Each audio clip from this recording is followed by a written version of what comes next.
Presiden Joko Widodo memastikan program ketahanan pangan terus dibangun pemerintah. Hal ini diungkap Jokowi saat meresmikan pabrik amonium nitrat di Bontang, Kalimantan Timur.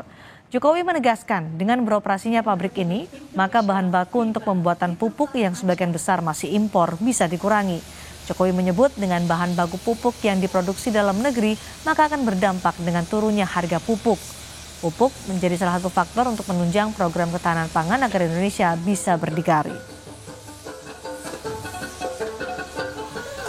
Pabrik ini selesai, nanti bisa menambah bahan baku pembuatan pupuk di tanah air, utamanya NPK, dan kita harapkan dengan selesainya pembangunan industri Kaltim amonium nitrat ini, kemandirian kita, produktivitas kita di bidang pangan menjadi lebih mandiri, lebih berdikari, dan investasi yang telah ditanamkan sebesar 1,2 triliun itu tidak sia-sia. Saudara, masih tingginya harga beras membuat antrean warga untuk mendapatkan beras murah masih saja terjadi di sejumlah wilayah. Namun Presiden Jokowi mengklaim harga beras sudah turun.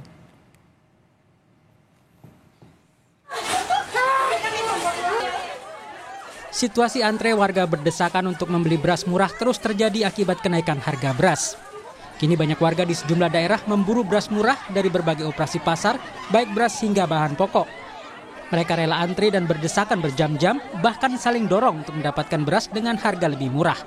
Seperti yang terjadi di Polewali Mandar, Sulawesi Barat. Stok yang terbatas membuat warga berebut untuk bisa masuk ke dalam toko beras. Saya harus samping lolos kanan, saya tidak bisa jalan kaki. Jadi orang tua di depan. terjepit tadi Bu ya? Tidak merasa sakit Bu ya? Ya, begitulah. Di sisi lain, Presiden Joko Widodo mengklaim harga beras sudah turun di sejumlah pasar. Presiden meminta media mengurangi narasi soal kenaikan harga beras. Menurut Jokowi, harga beras di Pasar Induk Cipinang dan Pasar Johar sudah mulai turun. Jokowi mengaku mengecek harga beras secara berkala setiap harinya. Coba kalian datang ke Pasar Cipinang, cek harganya turun atau naik. Cek di Pasar Johar, di Kerawang, naik atau tidak, turun atau tidak. Cek, sudah turun. Karena harian itu saya cek. Dan saya selalu mendapatkan angka-angka.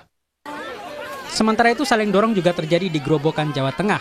Warga saling berdesakan untuk mengantri beras murah di halaman Kecamatan Wirosari. Saking meludaknya antrean membuat anak-anak terhimpit di tengah antrean hingga seorang ibu hamil terjatuh. Meski sudah mengantre berjam-jam, tak semua warga bisa mendapat beras murah hingga membuat warga menangis. Gak dapat.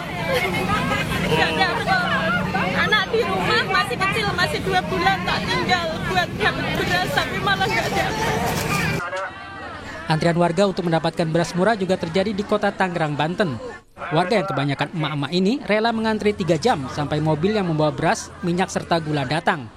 Mereka menukar kupon untuk mendapatkan beras bulog 5 kg, minyak goreng sawit 1 liter, dan gula pasir seharga Rp80.000.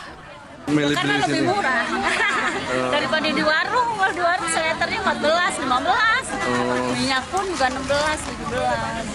Kalau di sini kan satu paket 80.000. Berarti kalau dihitung minyak cuma jatuh 14.000, gula 14.000. Kalau di warung kan mahal 19.000.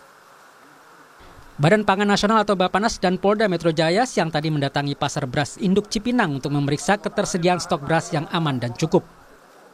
Kondisi stok beras ya itu aman. Jadi kalau hari ini ada berita stok beras itu kurang, kita mau sampaikan sekali lagi stok beras cukup. Warga rela antri hingga berjam-jam untuk mendapatkan beras dengan harga murah. Pemerintah menetapkan harga eceran tertinggi beras medium di zona 1 meliputi Jawa, Lampung, Sumsel, Bali, NTB, dan Sulawesi sebesar Rp10.900 per kilogram.